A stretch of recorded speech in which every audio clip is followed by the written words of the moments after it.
Yo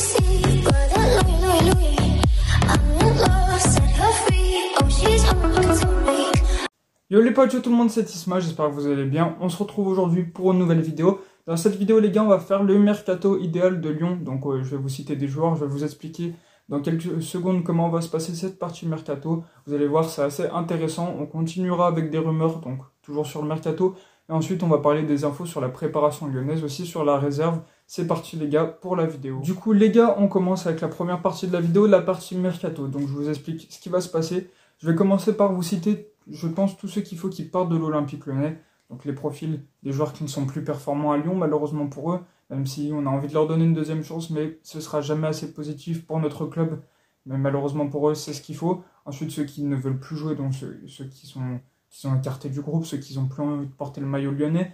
Et enfin, donc je vais pas revenir sur, enfin je vais parler aussi de ceux qui vont partir, mais qui reviennent de près.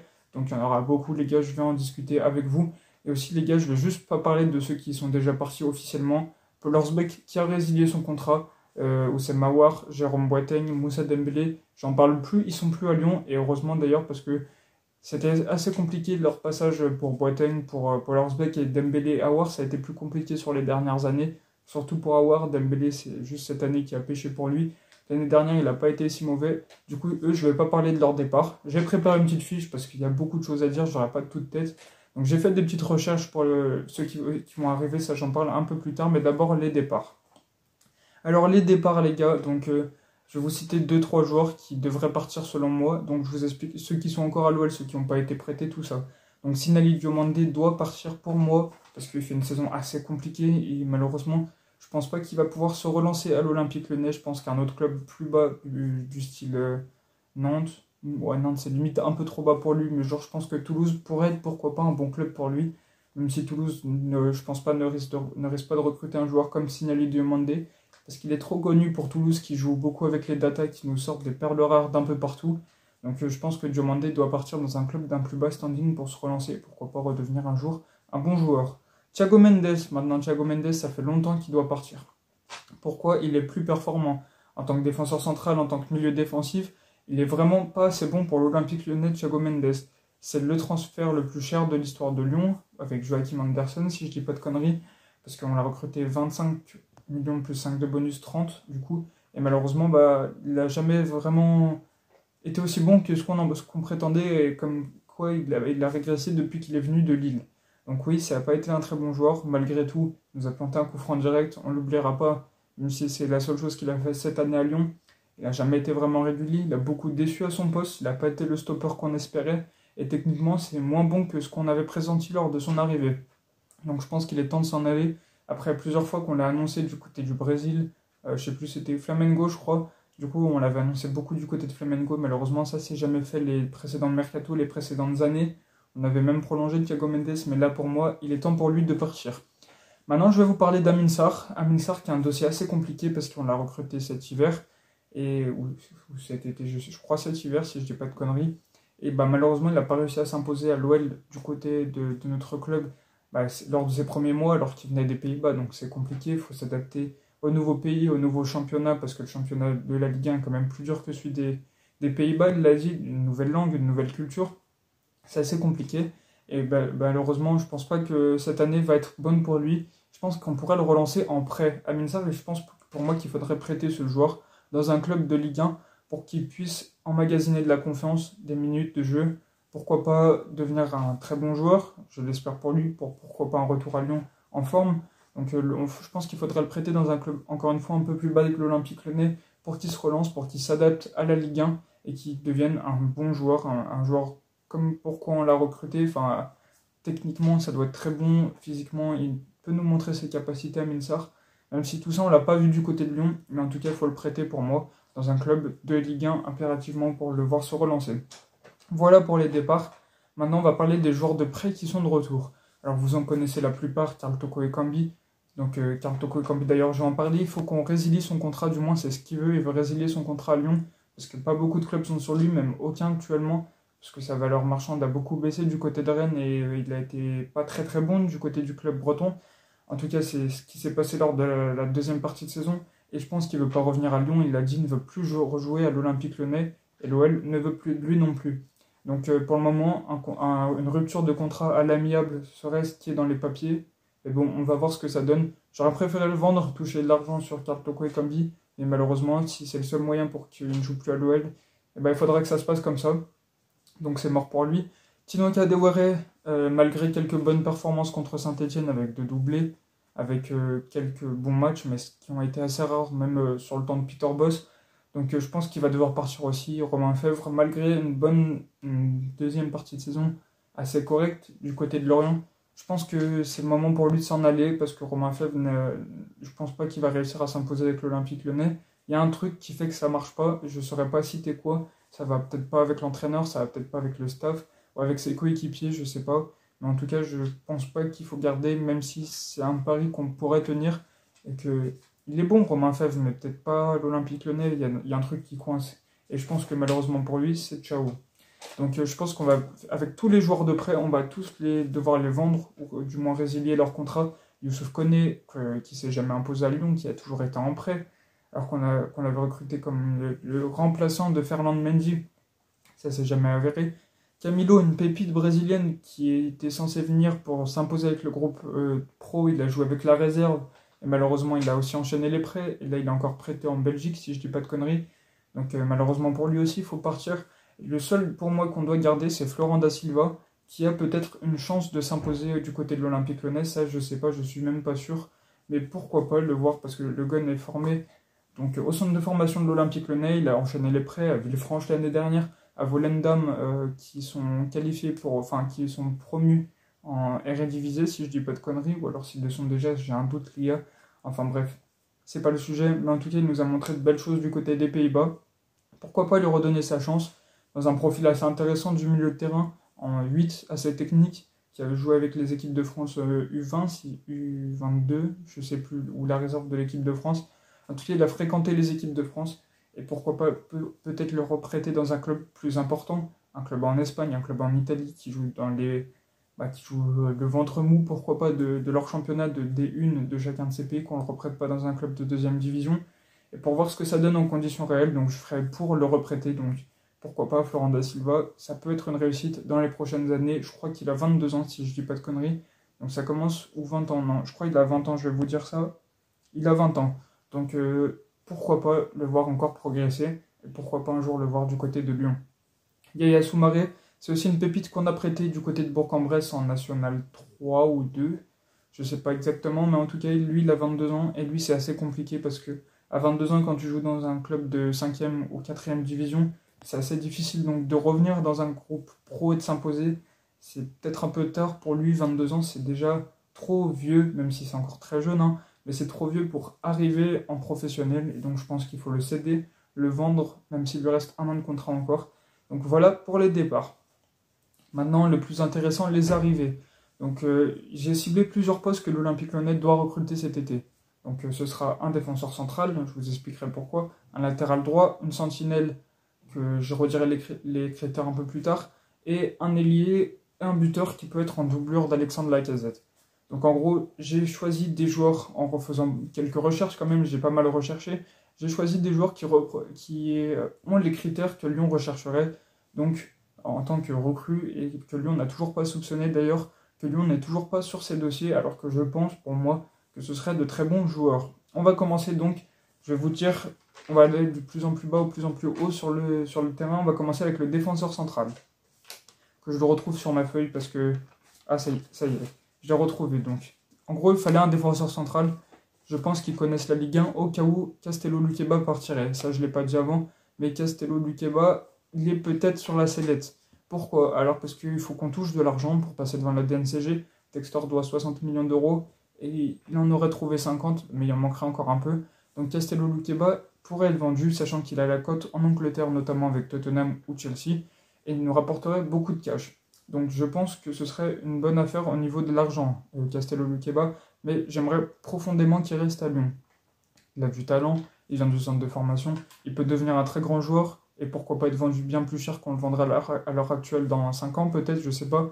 Et encore, il est encore très jeune, il a beaucoup à apprendre à côté de Lovren, mais si jamais il venait à partir, je vais vous proposer, je pense, un défenseur central encore assez jeune, qui n'est pas dans la période où il est le plus fort de sa carrière, donc entre 28, 30 ans, 32 ans. Donc je vais vous citer un joueur, c'est Rasmus Nicolaisen, le Danois du TFC, donc c'est le défenseur central de Toulouse. Il a 26 ans, ouais si je dis pas de conneries, il a 26 ans. Donc il a encore le temps d'être au meilleur de sa carrière.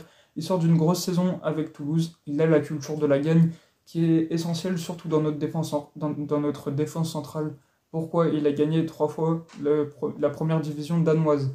Vous allez me dire, c'est pas grand-chose, mais quand tu es habitué à gagner dans un championnat, tu as envie de gagner dans d'autres. Et il a gagné la Ligue 2, il a gagné la Coupe de France cette année, Rasmus Nicolaisen. Assez bon joueur, sur Transfer Market, il vaut que 6 millions d'euros. Donc si jamais on vend Castello Luqueba pour au moins 20, 25, 30 millions d'euros, pourquoi pas en investir 6 et donc récupérer ce défenseur toulousain qui sort d'une grosse saison, qui peut confirmer, qui n'est pas au meilleur de sa carrière encore, mais ça va arriver. Donc sur le long terme, ça peut être assez positif. À côté de Lovren, ils peuvent s'apporter des choses mutuellement. Je pense que Nicolaisen est une bonne recrue donc à ce niveau-là. Ensuite, en latéral droit. En latéral droit, on ne va pas chercher le meilleur latéral droit du monde qui a 25 ans, qui va être très bon. Donc dans les prochaines années, c'est pas ça qu'on veut. On veut un bon avec de l'expérience. De l'expérience de notre championnat, pourquoi pas de l'expérience en Coupe d'Europe. On veut un mec qui va aider le développement de Saïd Koumbedi qui a 18 ans, 17 ans, je ne sais plus exactement. Mais en tout cas, il faut un mec qui va l'aider, qui va lui apprendre des choses, qui va lui apprendre l'expérience et d'être un meilleur joueur. Et je pense avoir trouvé un bon profil pour ça. Donc c'est un profil assez similaire à Amari Traoré qui a signé en Espagne. Ça, j'ai un peu les morts parce que je pense que ça aurait été la recrue idéale à ce poste pour Lyon. Alors la seule chose qui le différencie de Amari Traoré, c'est qu'Amari Traoré est au prime de sa carrière, alors que notre latéral droit est lui un peu dans la phase descendante. Mais il a de l'expérience des gros clubs, il a de l'expérience. Je vais vous dire qui c'est, si je le retrouve. Ça y est, j'ai trouvé. C'est Nathaniel Klein. Nathaniel Klein, il joue à Crystal Palace et il vaut que 3 millions d'euros sur Transfer Market. Je vais y arriver. Donc il a 32 ans quand même, donc c'est un défenseur d'expérience. Il a joué à Liverpool, si je dis pas de conneries, il a joué à Liverpool, oui. Il est en fin de contrat, donc il serait gratuit. Ça, c'est pas mal à prendre aussi, malgré qu'il vaut 3 millions. Donc pourquoi pas un joueur en agent libre, ça peut être pas mal aussi, qui va aider du coup à son développement, parce qu'il a passé de belles années à Liverpool. Il a beaucoup fréquenté le championnat de Première Ligue aussi. Donc comme j'ai dit, c'est un profil assez similaire à Amari Traoré. Ils ont valu autant cher l'un que l'autre sur Transfer Market. J'ai comparé les deux joueurs. Et franchement, en termes de niveau, c'est assez bon, même s'il y a eu 2 blessures pour notre Nathaniel Klein au cours de cette saison qui l'ont écarté des terrains un mois. Donc à part ça, il a joué la moitié des matchs. Donc ce qui pourrait donc laisser un peu la place, c'est Saïd Koumbedi, en lui apprenant des choses, l'expérience, tout ça. Avec Malo Gusto qui était trop jeune, c'était un peu compliqué pour lui apprendre des choses, sachant que Malo Gusto devait en apprendre aussi. Donc je pense que l'expérience de Nathaniel Klein peut être un bon argument pour le recruter et pour aider au développement de notre futur latéral droit, Saïd Koumbedi. Pourquoi pas le futur latéral droit de l'équipe de France? J'y crois personnellement. On continue, donc vous me direz ce que vous en pensez. Vous pouvez me proposer d'autres joueurs aussi, parce que j'en propose qu'un à chaque poste. Et il y en a évidemment plein à ces postes-là qui peuvent être dans les critères de l'Olympique Lyonnais. Vous pouvez m'en proposer en commentaire, je serais ravi d'écouter ça. On continue donc avec le milieu défensif, notre sentinelle, qui doit être bon physiquement, qui doit être stopper, qui peut jouer avec une seule sentinelle, pas besoin d'être avec un deuxième 6. Donc je vais vous présenter un joueur d'expérience encore une fois, parce qu'il faut développer notre jeune milieu de terrain aussi. On pense à Le Penant, Cacré, Mohamed Elarouche, Ryan Cherki, qui sont encore assez jeunes, mais Tolisso était censé remplir ce rôle, mais il a fait une saison mitigée, et joue quand même plus haut sur le terrain que notre sentinelle que je vais vous présenter. Il est français, donc il connaît la Ligue 1, il a joué au TFC, il joue actuellement à Villarreal, il a gagné la Coupe d'Europe, donc l'Europa League. Il a fait quoi d'autre? Il a joué à Tottenham et il a joué à Watford aussi, donc il a l'expérience des grands championnats, l'expérience de la Coupe d'Europe, de la Ligue des Champions avec Tottenham, et de la persévérance qu'on peut avoir surtout en Première Ligue, contrairement à la Ligue 1. C'est Etienne Capoue. Vous le connaissez sûrement parce que c'est un joueur assez connu, il vaut 3 millions d'euros sur Transfer Market. Bon, il a 34 ans, il a beaucoup d'expérience, il est plus sur la phase descendante qu'ascendante. Il est très fort physiquement, c'est vraiment impressionnant, il est grand. Techniquement, c'est aussi très bon, donc d'après ce que j'ai lu et ce que j'ai vu de ce joueur, je pense qu'il pourra remplir nos caractéristiques en jouant un seul 6. Il l'a déjà fait du côté de Villarreal et de Watford, donc il a prouvé qu'il était bon à ce poste-là, même s'il commence à être sur la pente descendante. C'est peut-être le seul défaut qu'on lui accorde, il est limite de 2-3 ans, un peu trop vieux pour ce poste-là, mais pourquoi pas le voir pour développer notre jeune milieu de terrain et occuper ce poste de sentinelle pour 2-3 ans maximum, avant de le voir finir sa carrière avec un dernier contrat ou pourquoi pas en mettant un terme à sa carrière. Je pense que Etienne Capoue est un bon joueur, notamment par son expérience et par sa solidité physique, on va dire, qui est son point fort. On continue avec les ailiers, donc je pense que là je vais vous dire la doublure de Alexandre Lacazette, parce que Moussa Dembélé est parti, il faut un autre buteur. Amin Sarr peut être joué à ce poste-là, Jeffinho aussi, et Bradley Barcola un peu moins quand même, mais il peut le faire. Mais Jeffinho et Amin Sarr devraient plus jouer en ailier, et Amin Sarr, si je le prête, donc qui ne serait pas là l'année prochaine, pour moi qui me met dans la peau d'un directeur sportif de l'OL. Donc pourquoi pas recruter une doublure à Alexandre Lacazette, et on a pensé, évidemment vous le connaissez, on en a beaucoup parlé ces temps-ci, Georges Mikodadze, donc le Géorgien qui joue à Metz en Ligue 2, a été décisif 31 fois en 37 matchs. Je le retrouve, oui, c'est ça. Donc il n'a que 22 ans, il est encore assez jeune, donc Alexandre Lacazette peut lui apporter énormément de choses. Il peut jouer sur tous les flancs en attaque, surtout en buteur, mais aussi sur les côtés, sa polyvalence est l'une de ses qualités. Donc meilleur joueur de Ligue 2 cette année. Il nous a montré aussi qu'il a la hargne, en plus il connaît la maison, il est formé à l'OL. Il a la haine contre Saint-Etienne, on l'a vu en faisant 6-9, en célébrant contre le club des Verts. Ça fait plaisir aussi parce que c'est un bon joueur. Mikodadze, on l'a vu, il a des qualités. Je ne sais pas si c'est suffisant en Ligue 1. Pourquoi pas le recruter, il a montré de belles choses. En tout cas, il a l'amour du maillot du club dont il a été formé, qui est l'Olympique Lyonnais. Et il vaut donc 10 millions d'euros sur Transfer Market. Il faut mettre le prix, c'est vrai, c'est assez cher. Enfin, c'est assez cher. Pour un joueur de Ligue 2, c'est assez cher parce que c'est un des joueurs de Ligue 2 les mieux cotés du championnat de deuxième division. Mais en tout cas, c'est un bon joueur et on peut mettre l'argent. Je pense que ce ne serait pas un regret. En tout cas, à voir. Et là, je vais vous proposer un dernier profil, cette fois-ci ailier. C'est un profil, je pense, le plus intéressant de tout ce que j'ai dit, avec le joueur qui est le plus performant en ce moment de tout ce que je vous ai proposé. C'est Nicolas Gonzalez qui joue à la Fiorentina. Il a 26 ans, il est argentin et en tout cas, il a la grinta, ça c'est sûr.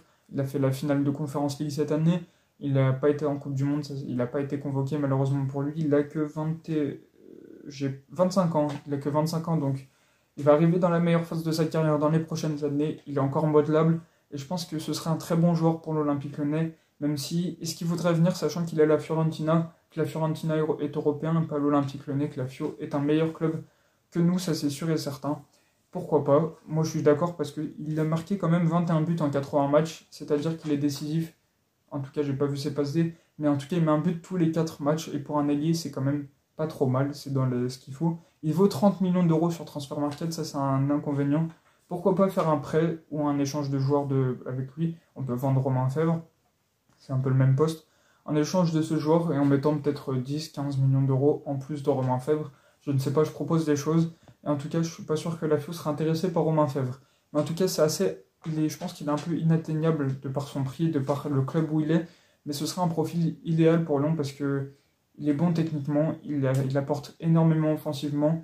Il a encore la force de l'âge qui va arriver, donc il n'est pas au meilleur de sa carrière. Mais en tout cas, c'est un bon joueur. Il a montré notamment ses qualités athlétiques et techniques en Serie A. Du coup, voilà pour ça. Et voilà pour le mercato. Donc, dites-moi ce que vous pensez de ces joueurs en commentaire. Proposez-moi d'autres noms que je serais ravi de voir, d'étudier. Du coup, voilà pour le mercato, les gars. On va passer aux rumeurs et tout ce qui nous intéresse maintenant du côté de l'Olympique Lyonnais. On finit en vitesse avec les dernières informations. On va passer aux officialisations.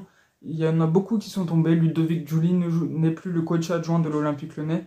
Il a préféré s'en aller, donc bonne continuation à lui. D'ailleurs, il est allé en Turquie, il a fait des implants capillaires. Vous pouvez retrouver ça sur son Instagram, c'est assez drôle. Mais en tout cas, donc, bon, il a fait de belles choses à Lyon, mais malheureusement, il fallait tourner la page. Peter Bosz a lui retrouvé le banc du PSV, donc le PSV Eindhoven qui va être européen. Pourquoi pas en Ligue des Champions, pourquoi pas en Ligue Europa. L'année prochaine, il joue les barrages, donc on va voir ce que ça donne pour lui. Bah, force à lui, même si ça n'a pas été le meilleur coach que Lyon ait eu. Il a le mérite d'être honnête et d'être très bon en conférence de presse, donc bonne continuation à cet homme. On continue, première signature à l'Olympique Lyonnais, 18 ans. Jeune milieu de terrain du PSG qui signe jusqu'en 2027, c'est Mamadou Diawara. On en avait parlé la semaine dernière. On l'avait annoncé. Il paraît qu'il est assez bon, assez prometteur. Donc pourquoi pas voir ça. En tout cas, il va jouer avec la réserve. D'ailleurs, la réserve, les gars, dans un premier temps, il va jouer avec la réserve. Mais en tout cas, notre réserve va jouer une coupe européenne l'année prochaine. Ce ne sera pas la Youth League, malheureusement. Ce sera la première Ligue International Cup. En gros, c'est une compétition avec une phase de poule, avec un tableau final, 8e, quart, demi-finale. qui mélange 12 clubs de Première Ligue, 12 réserves de Première Ligue et 12 réserves européennes.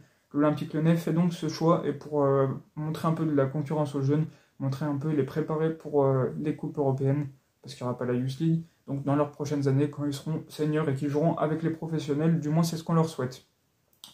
On continue, Ryan Cherki qui avait des envies d'ailleurs au PSG, qui, pourquoi pas, le PSG pourrait le rattaquer le mercato qui arrive. Donc notre Ryan Cherki va être représenté donc, avec un agent, avec des conseillers et des gens qui vont l'accompagner dans ses choix et dans sa vie, dans l'agence de la mère de Kylian Mbappé qui va créer son agence de conseil pour les joueurs, de s'occuper des joueurs. Donc Faza Lamiri, j'ai un doute sur son nom de famille, la mère de Kylian Mbappé a créé son agence et a engagé donc, leur fils, Kylian Mbappé et Tan Mbappé, et ont engagé Ryan Cherki, donc ils vont s'occuper de ces joueurs et vont se développer au cours des prochaines années. Et donc, pourquoi pas les voir signer d'autres joueurs. Et malheureusement, j'ai peur que Ryan Cherki signe au PSG donc l'été prochain, cet été, surtout s'il est représenté par ses amis qui travaillent entre guillemets au PSG. Enfin, vous m'avez compris, genre il travaille beaucoup avec le Paris Saint-Germain, avec Nasser, etc., etc. On continue avec nos informations, on essaye d'être bref parce que la vidéo va durer 30 minutes sinon, parce que le mercato a pris beaucoup de place. Petite info mercato, c'est Kamora, le japonais ailier, si je dis pas de conneries, au milieu de terrain. J'ai un doute sur son poste, je crois qu'il est ailier. Il est assez jeune, il a 22 ans, il joue au LASK en Autriche. Il est assez prometteur, mais il est sur les tablettes de l'Olympique Lyonnais, donc il pourrait passer à l'attaque sur ce joueur qui a connu les compétitions européennes. Donc pourquoi pas, je ne connais pas le profil, je ne pourrais pas vous en dire plus sur ce joueur, mais c'est une rumeur qui s'annonce du côté de l'Olympique Lyonnais. On va finir avec parler de la préparation. Donc vous savez, le 5 juillet, nos Lyonnais seront de retour sur les terrains et il y aura un match contre Manchester United à Édimbourg.